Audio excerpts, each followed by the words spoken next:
សួស្តីគុំលោកបងប្អូនមកថ្ងៃនេះជួបជាមួយខ្ញុំបាទក៏ឲ្យបានស្រាប់ទៅហើយថ្ងៃនេះ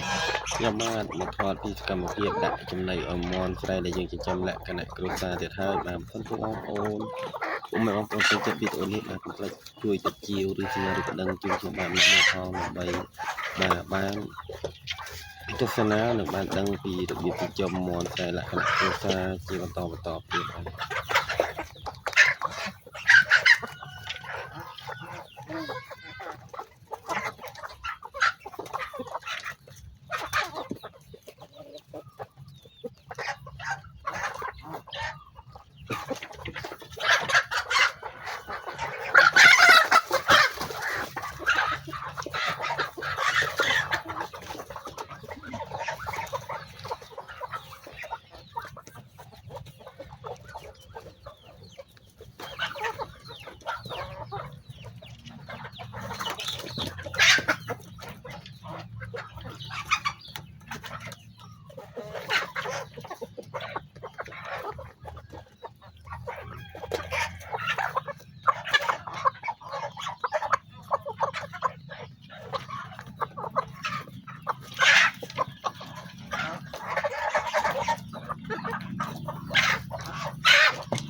បាទនេះជាសត្វចិញ្ចឹម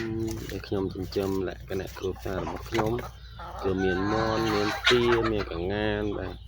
សម្រាប់ពួកម៉ែបងប្អូនដែលយើងរស់នៅប្រទេសចន្ទបតហ្នឹងបើសិនជាយើងអាចឆ្លៀតបាទពីការងារបានយើងចិញ្ចឹមបាទមនទាកងានបន្តិចបន្តួចលក្ខណៈគ្រួសាររបស់យើងទៅបាទក៏វាអាចជួយដោះស្រាយជីវភាពយើងបានខ្លះដែរបាទហើយការដាក់ចំណីនេះគឺយើងឆ្នៃចេញពីដើមចេកដើមតពួនហើយនឹងលាយនៅកញ្ចុងកនៅកន្ទុកមានបាយកកបាយនេះគឺយើងលាយបាទសោតទូគ្នាទៅហើយនឹងយើងប្រើចំណីផ្សារដែរតែថាយើងអត់ប្រើច្រើនទេយើងប្រើតិចបាទការធ្វើចំណីបែបនេះគឺវាយើងអត់ចុះថវិកាច្រើនមកទិញចំណីផ្សារប្រើចំណីផ្សារច្រើនព្រោះមនទារបស់យើងនេះគឺខ្ញុំបានអុយវាស៊ីចំណីមួយថ្ងៃ2ដងបាទ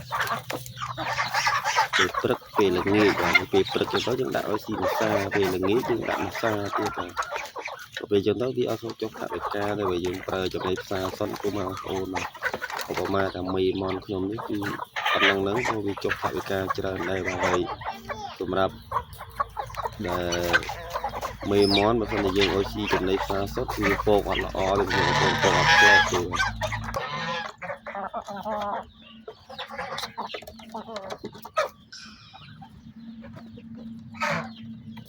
សម្រាប់ពួកម៉ែបងប្អូនដែលយើងចិញ្ចឹមមកយើងអត់ដឹងពីវិធីឆ្នៃចំណី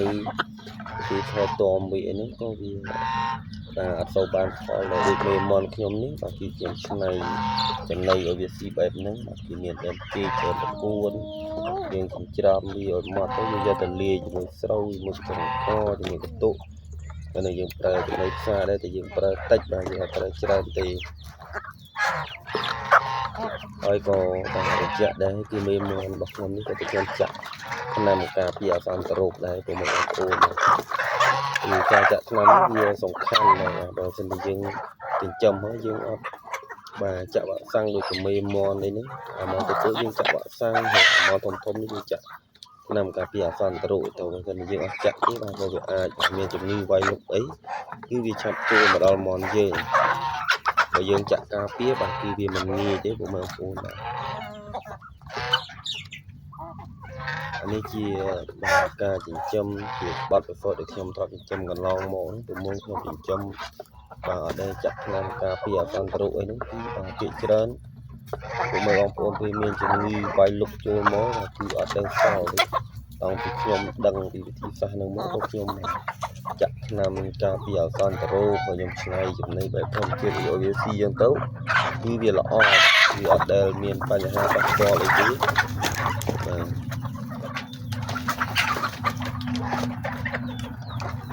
ចឹងហើយបាទខ្ញុំធ្វើជាវីដេអូចែករំលែកទៅដល់ពុកម៉ែបងប្អូនបានដឹងពីរបៀប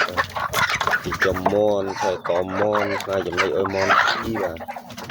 ហើយក៏បានធ្វើជាវីដេអូបង្ហាញពីការចិញ្ចឹមមន់លក្ខណៈគ្រួសាររបស់ខ្ញុំឲ្យពុកម៉ែបងប្អូនបានដឹងថា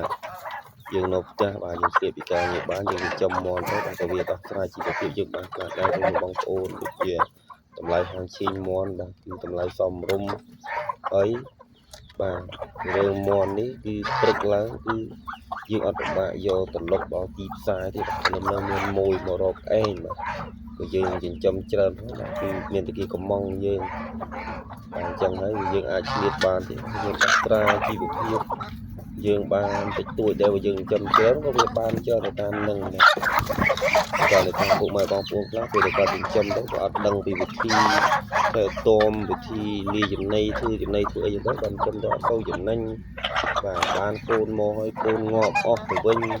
គឺថាដល់ខែមានជំងឺអសន្នរោគមន់អីនេះបាទងាប់អស់ទៅអត់សល់អីចឹងទៅហើយជួយគាត់បាក់ទឹកចិត្ត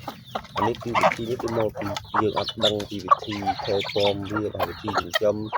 វិធីលីចំណីក៏មិនតែយើងធ្វើចំណីវាស៊ីទៅតែយើងប្រើចំណី40ក៏វាអត់នេះដែរបងប្អូនមកវិចថវិកាយើងច្រើនដែរបាទដូចជាក្នុងមួយពេល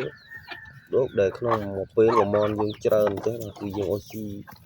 បាទគឺអស់ច្រើនដែរមួយថ្ងៃយើងវាស៊ី2ដង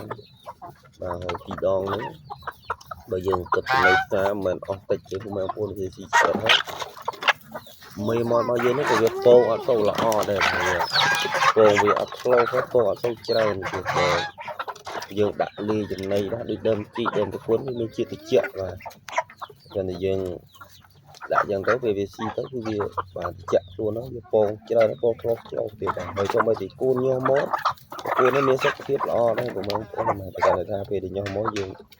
អត់បណ្ដោយទេយើងធ្វើវ៉ាក់សាំងធ្វើអីទៅអីដែរយើងអត់មិនតែញោះហើយអុយមីបដឺតាមយថាកម្មអីទេ